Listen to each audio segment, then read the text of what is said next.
Do we know how many people have joined?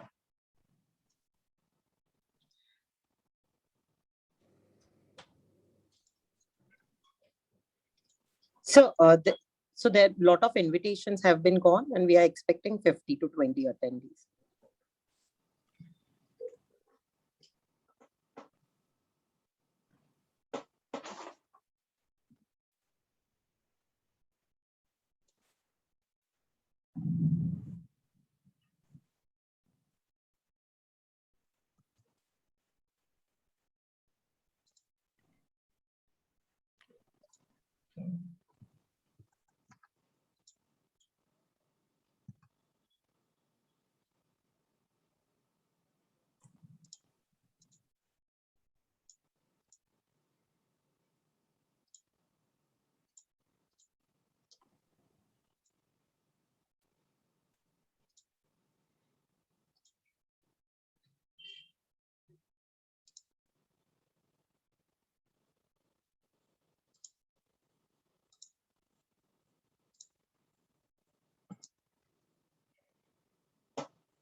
In the interest of time, we can start with. Yeah. Thank you, Doctor. Very good evening to one and all. On behalf of Janssen Oncology, we welcome you all to the scientific session on multiple myeloma. This evening with us, we have Dr. Chirag Shah. Dr. Shah is a senior consultant hematologist at the Apollo Hospital and CBCC Ahmedabad. Dr. Shah has done his MBBS from Vadodara and his residency from internal medicine from Wayne State University, Detroit Medical Center, and his fellowship in medical oncology from Albert Einstein College of Medicine of Yeshiva University. He has also done his diploma at American Board of Hematology. Dr. Shah is a member of Indian Society of Medical and Pediatric Oncology, American Society of Clinical Oncology, American Society of Hematology, and American Society of Blood and Marrow Transplantation. He has delivered several lectures in national conferences and has been involved in numerous national and international research projects. Dr. Shah has multiple publications, peer-reviewed national and international journals, and has been part of various national and international platforms related to oncology. He has also authored several books. His areas of expertise include hematology, hemato-oncology, bone marrow transplant, and pediatric hematology. With this, I welcome Dr. Chirag Shah. Before we proceed to the session, the topic is sequencing of novel agents in multiple myeloma. The talk will be for 40 minutes, followed by a Q&A session for 15 minutes. Some of the housekeeping before we proceed. You can type in your questions in the chat box during the presentation, or you can use the raise hand option, which is visible on your screen, and we'll unmute you at the end of the session, and you can ask the question directly to the speaker. And if you have any technical challenge, you can reach out to our Janssen representative that you know. With this, I hand over the session to Dr. Chirag Shah. Doctor, you can start sharing your screen.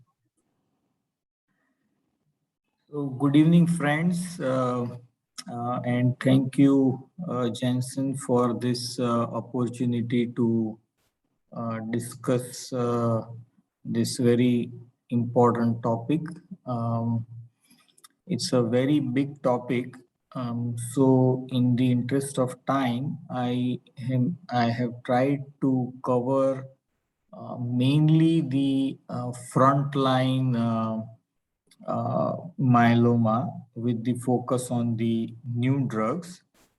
And then I'll briefly touch upon the sequencing in the relapse refractory setting also.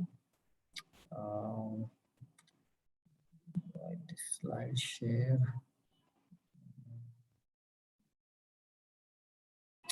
Okay, so now, so lot of new drugs are coming, and compared to when we started, now there are many more drugs to treat.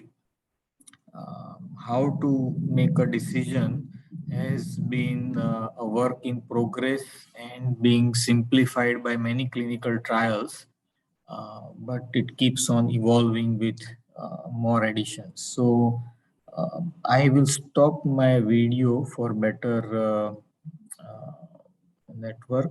1 minute. Okay, sorry.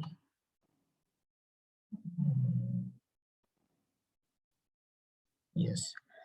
So, so the first is what we have been doing so far, and this keeps going away. Yeah. So for now, how we have been treating so far is that in my practice for transplant eligible patient, I start with 4 cycles RVD approximately, followed by transplant and LEN maintenance till progression.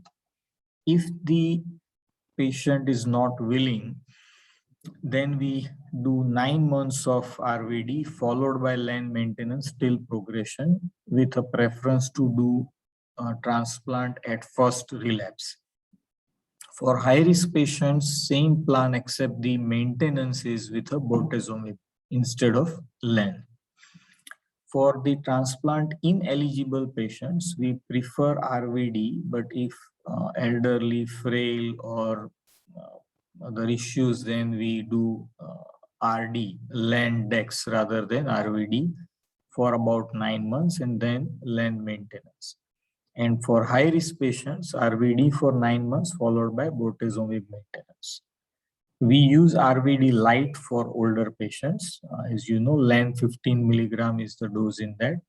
However, what we have seen is that Indian patients very frequently don't tolerate 3 weeks on, 1 week off, even the younger patients with a lot of dose reductions and all. So almost all patients, we give LEN 2 weeks on, 1 week off now, which seems to be much better tolerated and giving the same results that we have seen. So we will focus on the drugs available in India. And the goals of treatment, as we all know, are the first priority is overall survival, then PFS, quality of life. And now that there is a very long PFS overall survival possible with myeloma, the newer studies are also focusing on surrogate markers like CR, stringent CR, and MRD. We also talk about safety and affordability.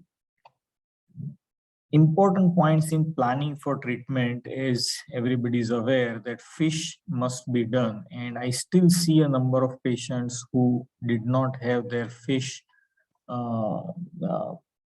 profile done at the diagnosis, and not even cytogenetics, but at least FISH should be done like we do for other diseases, like say PET scan in Hodgkin. We don't talk about cost, we say it is a must, or flow cytometry in acute leukemia.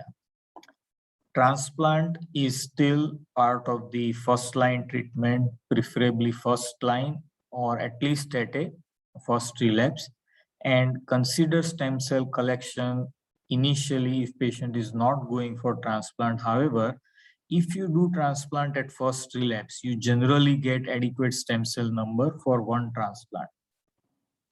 After multiple lines, stem cell number may not be adequate. Now, myeloma, we have turned it into a chronic disease, and the goal survival is now over 10 years, and many patients go much more than 10 years. So from my early practice years, there are a lot of patients who have crossed now 10 years. So it is possible even in India. And when in the internationally, I think they think that 10 years is like a sort of a minimum that they would expect as with multiple lines of therapy. So for that, we have to use the drugs judiciously. One should not change regimen for a small increase in M band. For example, from 0.5 to 0.8. If it is less than 1, it is generally not an indication. Or if it is not a big jump within 1, say the difference is 0.2, 0.3, that is not an indication to change the regimen. Or for minor side effects, we should counsel patient and use supportive care and try to keep on the same regimen as long as possible. So sequentially we use with optimum number, then we will have the longest survival possible. And bortezomib should be given subcutaneous. Now the RVD response rate is almost 80 to 90%. VCD and VTD are not ideal, although they are still okay. It's not, it can still be used, but RVD is clearly established better option. So as far as possible, yes. Now the question has been for clinical trials that if the overall response rate is already about 90% with RVD, then how do you improve further? What do you look at? So now we're looking at improving the duration of response. And surrogate for this has been CR, stringent CR, or even better now MRD.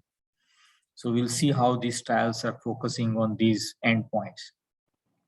I want you to remember that the overall survival improvement, which is the gold standard in oncology, has been seen with RVD over RD, with LEN maintenance, and with daratumumab. So it is important that the existing options we use properly. And this is a complex decision making. So it is recommended that a newly diagnosed patients, or when a major change in therapy is required, a myeloma expert or a referral center should be consulted once. Now, we discussed that now there are many drugs. There are 17 current options for multiple myeloma. Now, coming to the new drugs, we have pomalidomide, carfilzomib, and daratumumab in India. Now, pomalidomide would be ideal for Indian setting, low cost, oral, generic, but unfortunately no frontline good data. So we'll focus on the data for the other two drugs.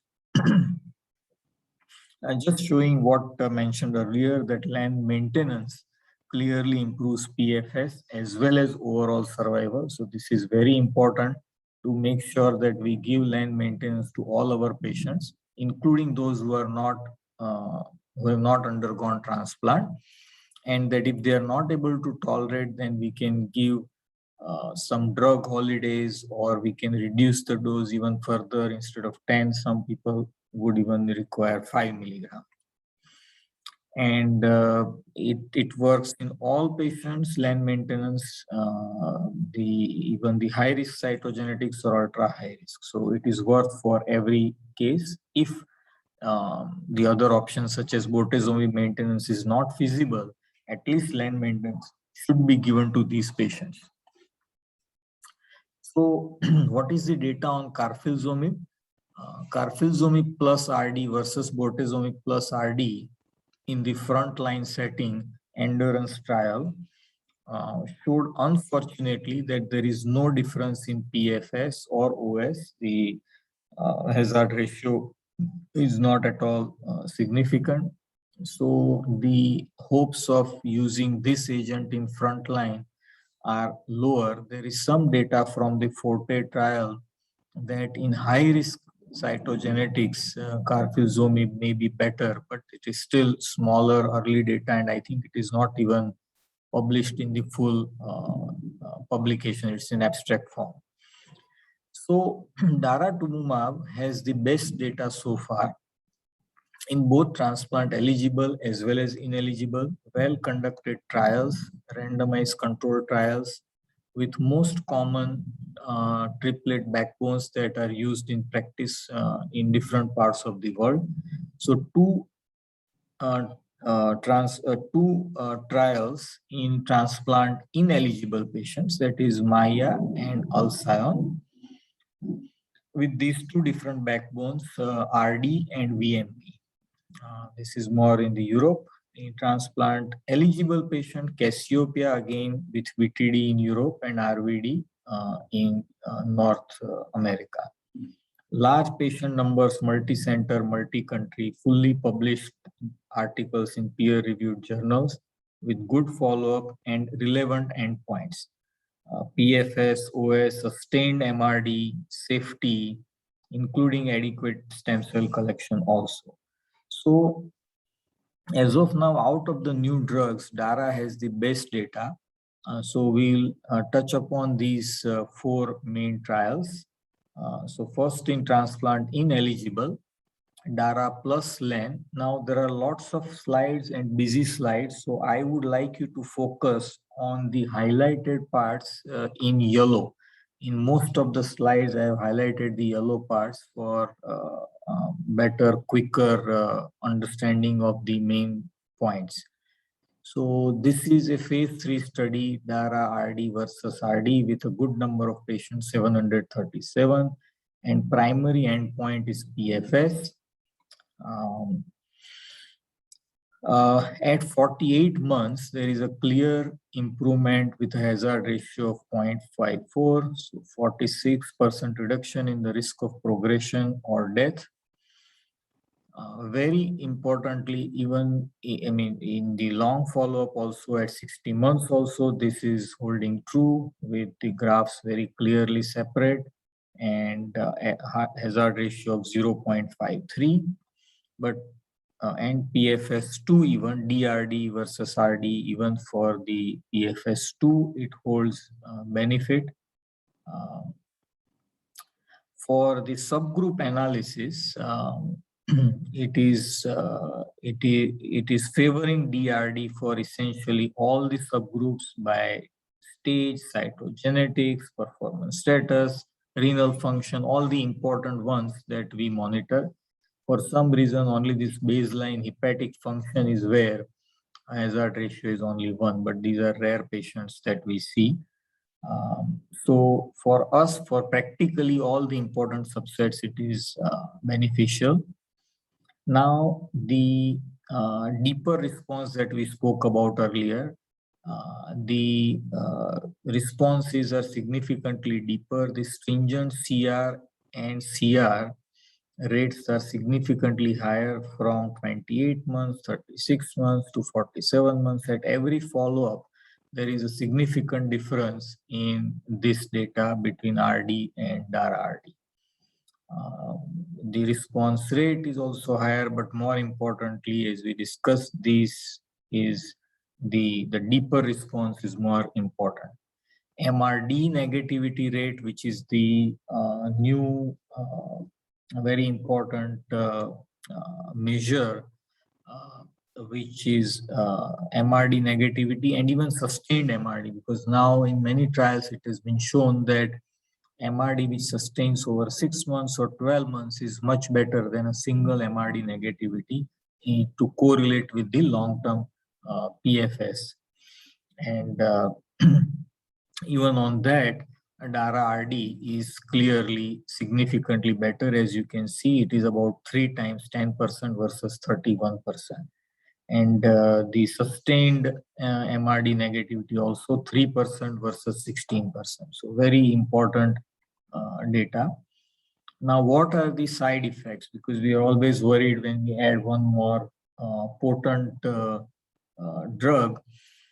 Fortunately, the treatment emergent adverse events have not been a big issue in these large trials. The 29% of patients in the DRD group versus 36% discontinued due to death. So because of the efficacy, clearly Dara RD scores over RD.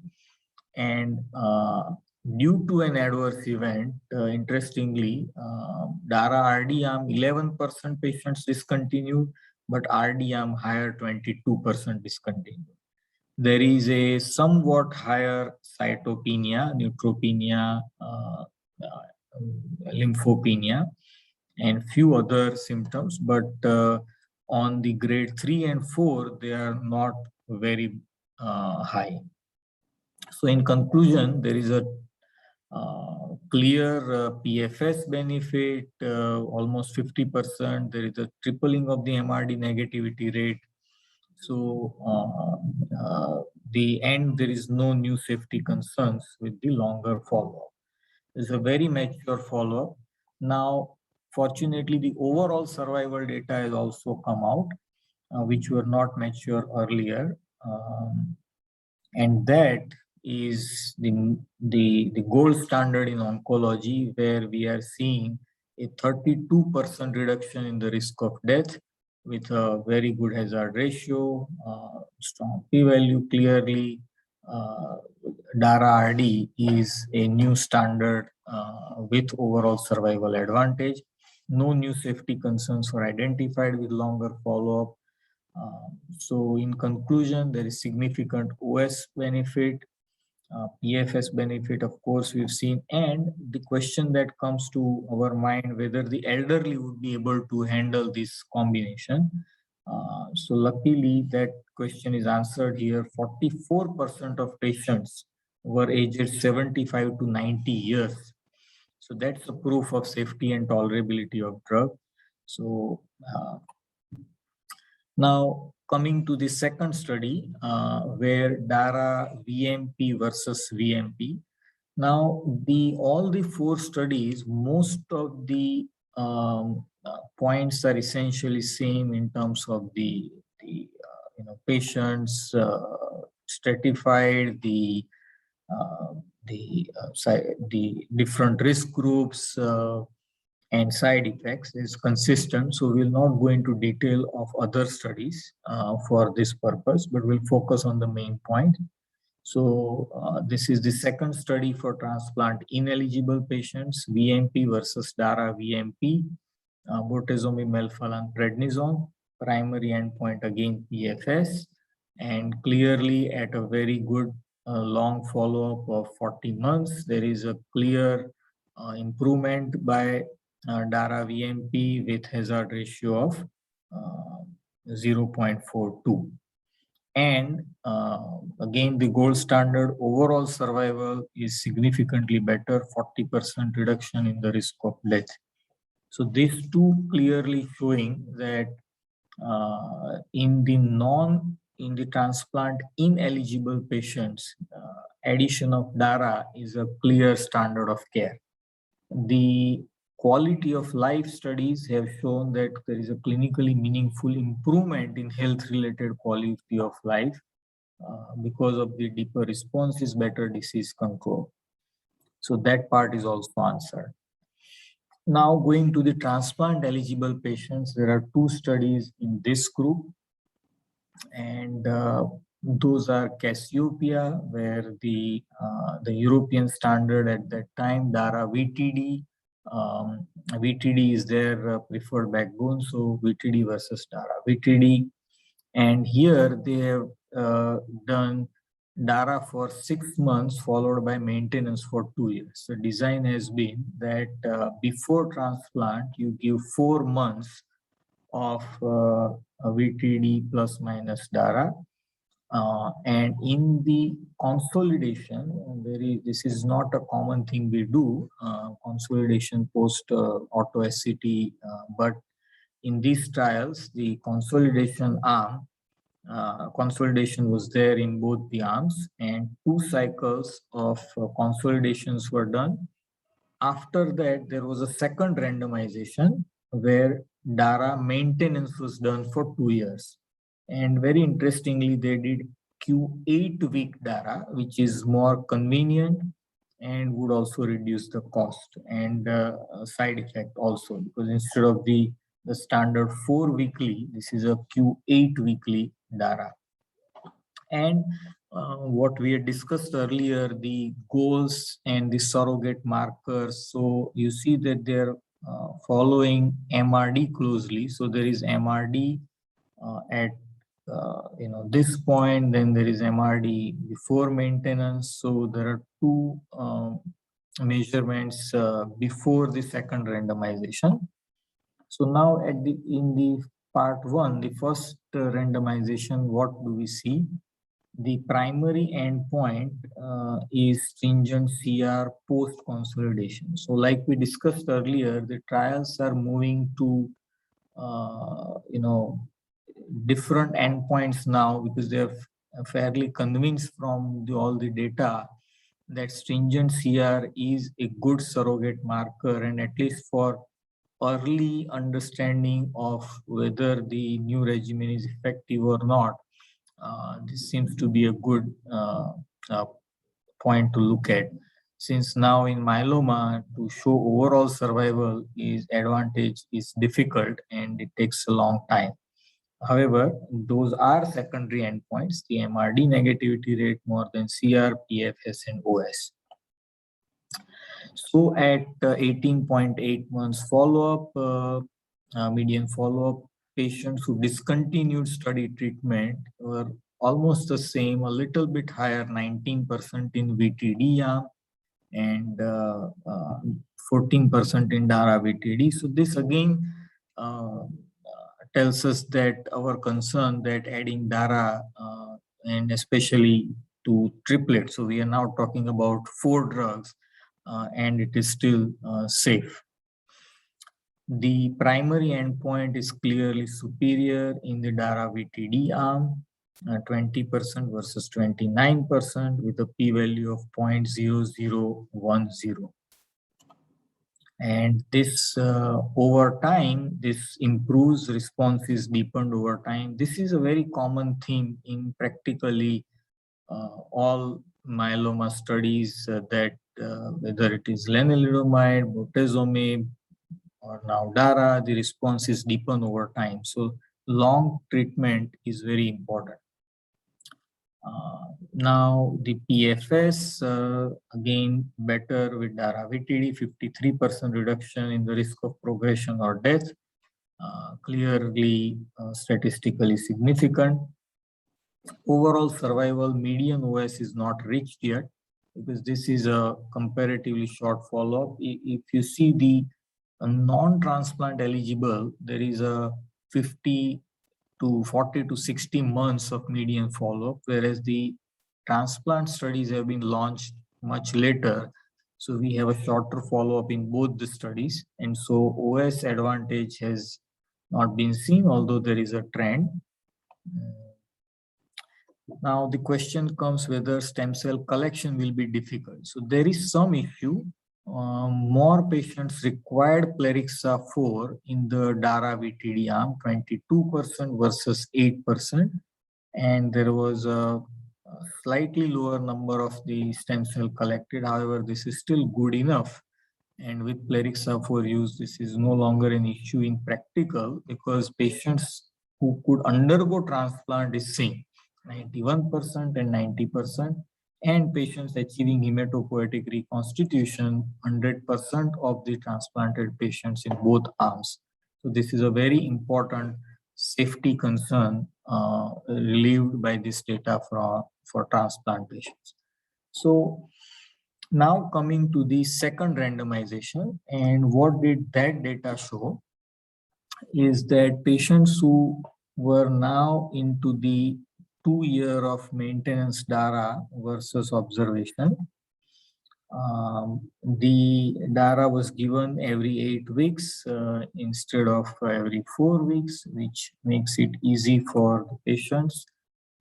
And the primary endpoint here was the PFS after second randomization. And once again, this is very statistically significant PFS with clear separation of graphs, 0.53 hazard ratio. And this is the safety profile.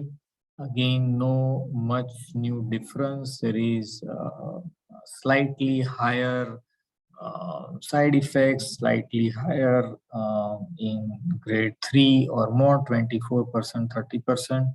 But the discontinuation of DARA due to adverse event is only 3%. So now look at this graph carefully. The 4 arms have been separately analyzed in this. And you can see that this is the VTD followed by DARA maintenance. This arm had DARA before the transplant and in maintenance, and this arm had DARA before transplant but not in maintenance. So all these three are close, whereas the arm that did not get DARA, he did worse. So you can say here the analysis from this, one way to look at is that PFS was not different for DARA VTD followed by DARA versus DARA VTD followed by observation. That means if you have given pre-transplant DARA, sort of second randomization DARA, including the induction and consolidation, then post-transplant DARA may not add more results. Now, this is an hypothesis, but it lowers the cost and it makes it, we can offer it to more patients this way, because it now 6 months versus 2.5 years. Now, the other is that those who received DARA only post-transplant also did good. This is the group VTD, no DARA before transplant, but post-transplant they did receive DARA for 2 years.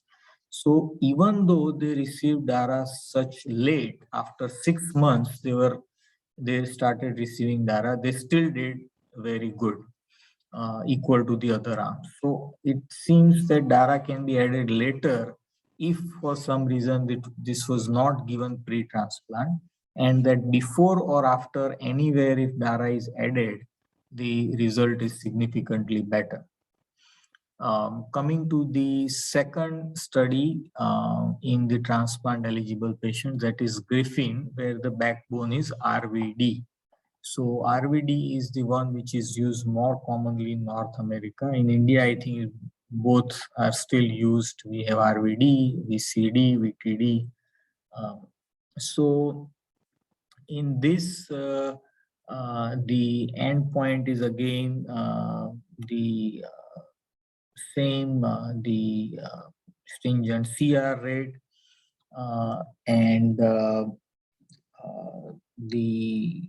there is the induction, consolidation, and then maintenance. So almost the same design practically as the previous study with DARA VTD. Here again, the response is deepened over time. This is the stringent CR or more than CR, and that is significantly better in the DARA RVD arm. It keeps on improving with time, and compared to the RVD arm, this is significantly better. Now, since as we discussed that the transplant studies have been started later, the median follow-up is shorter, and at this point, the median PFS and OS have not been reached for DARA RVD. It is amazing to see now that, in the all-comers, including the high-risk cytogenetics all put together, the results are so good. So, even with RVD alone, we are getting 90% plus PFS. So most common, the side effects compared to the previous studies, there is more neutropenia. So I think with the addition of lenalidomide, there is more neutropenia compared with other backbones. So you have to be more careful with RVD. There was slightly higher upper respiratory tract infection. However, the discontinuation rate did not increase because of these side effects. So we have to wait for the OS data. Higher neutropenia myelosuppression with RVD compared to VTD may be an important thing to sort of keep in mind, and we have to be more careful, and we may need more dose reductions for lenalidomide part, and it may be better to use shorter regimens for now, rather than the possibly the maintenance, or we may have to, over the time. I think this will get more clear with the safety of DARA RVD versus RVD, considering the grade 3-4 neutropenia at 40%. So now, after this data, let's look at few other points about the DARA practical use. So the dosing schedule, you all know, is that it is 16 milligram per kg once weekly for first 2 months. So it's like 8 doses every week, then 8 doses every 2 weeks, and thereafter every 4 weeks till progression. It requires corticosteroids, antipyretics, antihistamines. Infusion reactions can occur. These are other 2 practical issues we'll see in the next few slides. Infections we have to watch out for. One other thing which is not mentioned here is that if for some reason you are stopping DARA and switching to other regimen, then not to give a lot of time in between, preferably not more than 2 months, because there is some data to show that if there is a long gap, then the disease progression can happen much faster. Now I don't see it talked about much, but I've heard about this in some international faculty programs, and one of my personal experience patient had the same issue, where we had held DARA for repeated UTI and couple of urosepsis episodes, and then the disease came back with vengeance, a lot of disease. Now, so what do we do about the laboratory interference, and why does it happen? So RBCs express CD38, and DARA is an anti-CD38 antibody. So it binds the RBCs. So when you add Coombs reagent, it cannot bind it well. So you get a false positive indirect Coombs test, and it can create confusion with the cross matching of the red cell units. So the solution for that is a chemical to denature CD38 so that daratumumab no longer binds to RBCs. However, this is not available easily and the method is difficult. The simplest solution is what we do, at least in our practice. We do the RBC phenotyping prior to the first dose of DARA. So anyway, our blood bank routinely does this for all patients.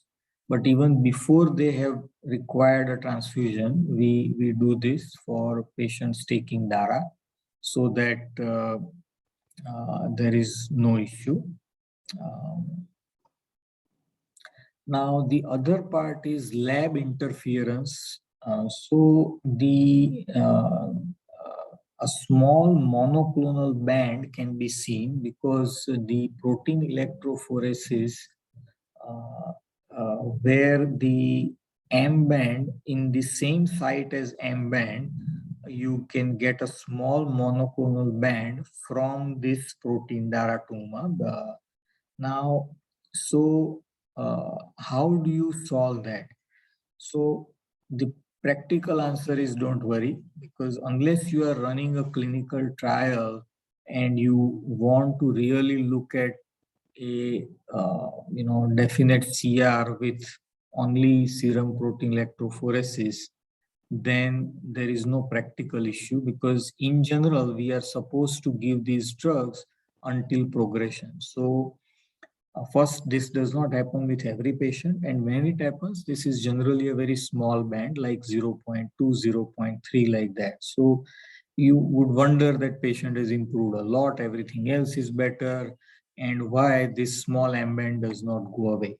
Other than that, it is no practical issue because those small ambands, anyway, we are not supposed to change the treatment.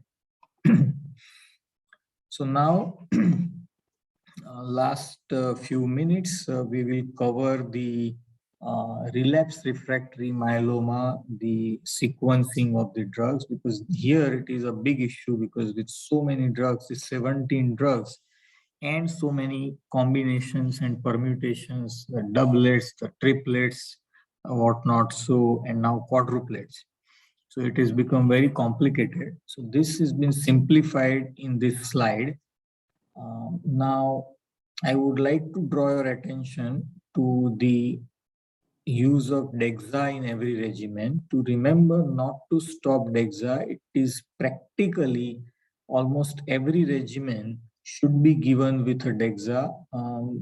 We normally in multiply relapse, we don't use high doses frequently, but at least 12 to 20 milligram, because it is synergistic with most agents, including DARA and most of the agents that we use. Triplets are preferred in theory, but not always feasible. We have to balance with the toxicity concerns, patients coming from out of town, frail, elderly, not having enough support. Many times there we can use doublet. So if patient has a progression while he is not on lenalidomide maintenance, then RD is the backbone. So Land-Dexa is the preferred backbone in these patients with addition of daratumumab or carfilzomib. Okay. Now in this slide, the highlighted ones are from the clinical options slide, and I have removed the options which are not available in India, those drugs. And the ones that I have not highlighted are the ones which I have added because we do use these options and we frequently cannot use all the expensive drugs. So apart from these, Benda, RD, or if there has been a long disease-free interval, then bortezomib, RD or bortezomib dexa can very well be reused. Now, the other options, of course, for patients who are LAN refractory, because now increasingly patients are on LAN maintenance for 2-3 years, 4 years, and when they relapse, we have to count them as lenalidomide refractory. For these patients, the backbone is not RD, but different ones. PCD here is our favorite, which has not been mentioned in the most of the international slides, but there is good data, and for us this is very useful because pomalidomide is generic, cyclophosphamide is very cheap, and this is an all oral regimen. And the few publications that I've seen are 70 to 90% response rate. And very well tolerated what we have used. So this is our favorite for many of the patients who cannot afford the standard or the newer options, which if affording, yes, preferred.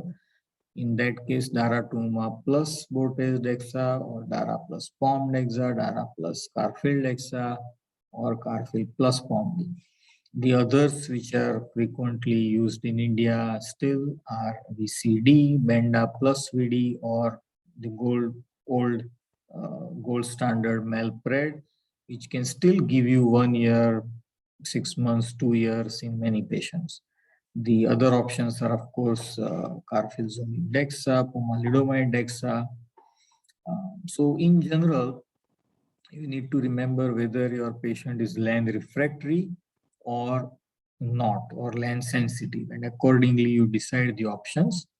And if patient has a progression, then you try to change preferably 2 agents, preferably all, but preferably the 2, and keep the DEXA, or at least 1 new agent, and you can continue to derive some clinical benefits, so it is important.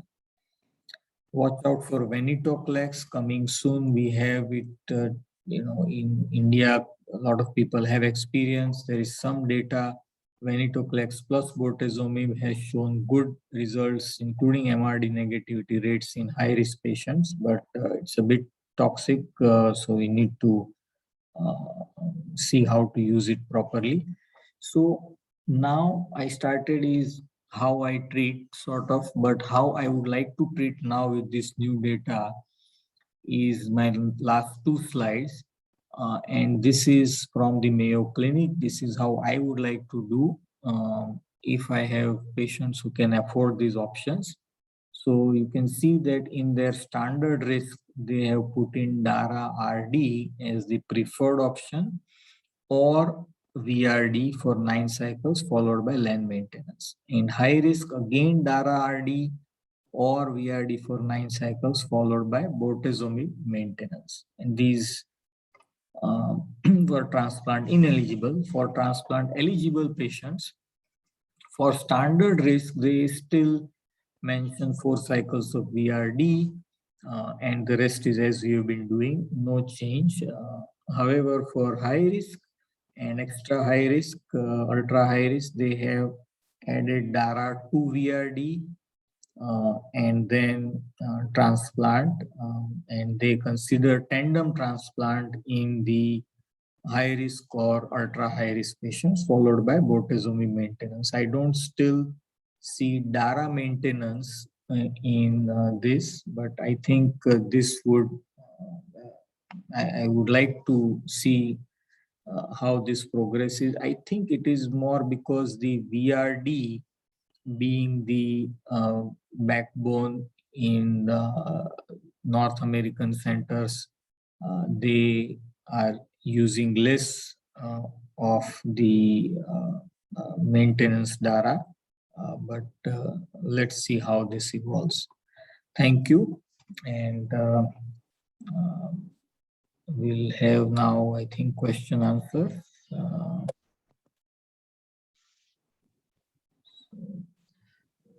Thank you, Dr. Chirag, for taking us through the presentation. It was indeed quite helpful where you took us through all the studies and also the, anything that can do with the transfusion and also your choice for the treatment.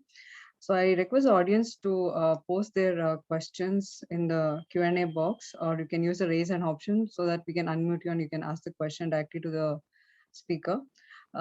So doctor, by the time some question comes, if you can just help with some of the questions that we have collected before the event. So what do you see as possible challenges in using DARA in frontline? So I think the number one is, of course, the cost. But apart from that, there have been the concerns which the some of, or rather most of them have been answered, which was the concern about side effect. That, if we are doing 3 drug already and we add a 4th drug, and then we have to transplant, it might get too toxic, patient may not be able to reach transplant, may get serious infection. Then we had concern about what will happen to the stem cell mobilization. Because anyway, you add a new drug, that always is a concern. So that has been answered well, that the stem cell collection is not an issue. And the multiple guidelines have evolved and already taking DARA into pre-transplant. So I think that concern has been taken care of very well. So for any patient who can afford, I think this would be not an issue. And if there is a budget issue, then people would probably focus more on high-risk patients, that at least for those, we would push them as much as they can take at least the pre-transplant DARA and maybe a few months of the consolidation. So based on the available data. So yes, rightly. So pre-transplant does induces some deeper responses with DARA.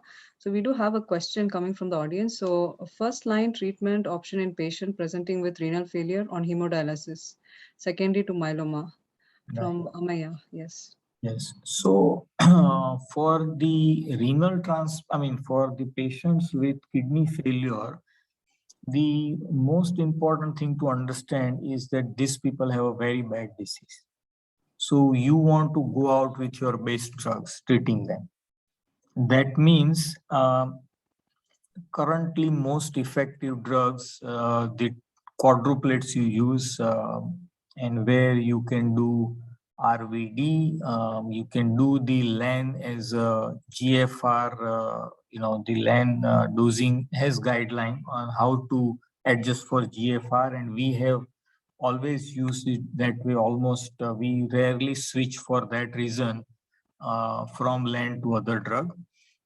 But you can do that THEL or cyclophosphamide, and definitely add daratumumab if the patient can afford. Because in fact, I would again say I would push for it, because remember that if patient does not get off dialysis, then the cost is going to be very high anyway, and these patients rarely survive more than a year. It is very challenging for most patients to continue through myeloma, chemotherapy, and dialysis 2-3 times a week, and they very likely would give up or would die from infections and other issues. So very aggressively, we should use the initial available drugs to get them off. For non-affording patients, I use pomalidomide. So what I do is bortezomib, POM, and Dexa. Because for POM, I don't have to change the dose for renal, for GFR, which is the best advantage. And pomalidomide is clearly more effective. So since the pomalidomide has been available for renal failure patients, we almost always use Bortis POM Dexa rather than Bortis LAN or anything else. As per Dr. Shaji Kumar, I think I heard him in one of the talks that at their center, if the free light chain is high, they do plasmapheresis in the first few settings, first few days or so, to bring down the light chain very quickly so further renal damage is stopped. And I did that few months ago in a patient who presented like this on dialysis, not affording for DARA. So I gave him Bortis POM Dex and did plasmapheresis for about, I think, 4 or 5 settings. And he is on Bortis POM Dex continued for now about 6-8 months. Creatinine is about 2 or so, 1.5 or 2. So it is wonderful, to see that. So make sure that for renal failure patients be more aggressive, because I see that many people are actually much less aggressive than your regular patients, because they are worried that this is a renal failure patient, so they will have more complications with chemotherapy, and they handle them more with lower doses and more gently, which is actually should be the other way around. Thank you, Dr. Shah, for that crucial, recommendation which for the renal patient, which will definitely help the audience who have joined us. And what about cardiac comorbidities? So how would you manage patients with cardiac comorbidities and multiple myeloma? If you can throw some light on that. So fortunately, our frontline options don't have a contraindication for cardiac issues. Very rare patients can develop bortezomib-induced cardiomyopathy, but that's a very uncommon thing. So I would not hesitate using bortezomib for that reason in frontline setting. But yes, if the patient was very frail, where I am concerned about overall ability to handle or myelosuppression, handling capacity, then I would do RD. Because remember that if the patient's competing risk to life is much bigger, then there is no point pushing myeloma treatment, because myeloma you want to push because you want to give them more than 10 years of life from myeloma treatment. But if their other risks are such that their life expectancy is say 2 years or 5 years, then you don't want to end up in a complication from myeloma treatment. So in such cases, RD would be very useful. And yes, DEXA should be at very low dose. We would generally do 10 or 12 milligram in such patients to start with, because if they develop fluid retention, then or hypertension from DEXA, then that could be a problem. Okay. So Doctor, your take on MRD status. So you did present the studies. So your take and your practical application in Indian setting. Right. So MRD is not ready for prime time use for the clinical use as of now. And even in the studies, MRD based decisions are still not taken. So if you see the clinical trials that we have just presented also, they did not change their decisions based on MRD. They just are looking at it because as a surrogate marker, so that you can understand early on whether this new regimen is going to be likely to be better or not. And that data is being consolidated. We can, there are people doing that MRD by flow based in India at least, and you can use it, but I would caution making treatment decisions based on that, except maybe some very minor ones. But until that experience is good with the lab, as well as because you don't want to make critical decisions when your lab even is not sure about the dependability of that test. Yes, the standardization is something which we keenly need to look at. We can agree with that. So we have one more question here. So any dose modification of Darzalex or Revlimid you consider to avoid toxicity if given in combination? So anything that you have particular to add here? Darzalex and Revlimid. So yeah, so if there is a myelosuppression, I would reduce the dose of the lenalidomide, because for Darzalex we don't have such dose reduction guidelines. So it would not help if you reduce the dose of daratumumab. But we are very well aware of how to use lenalidomide dose reductions. So we would work with that.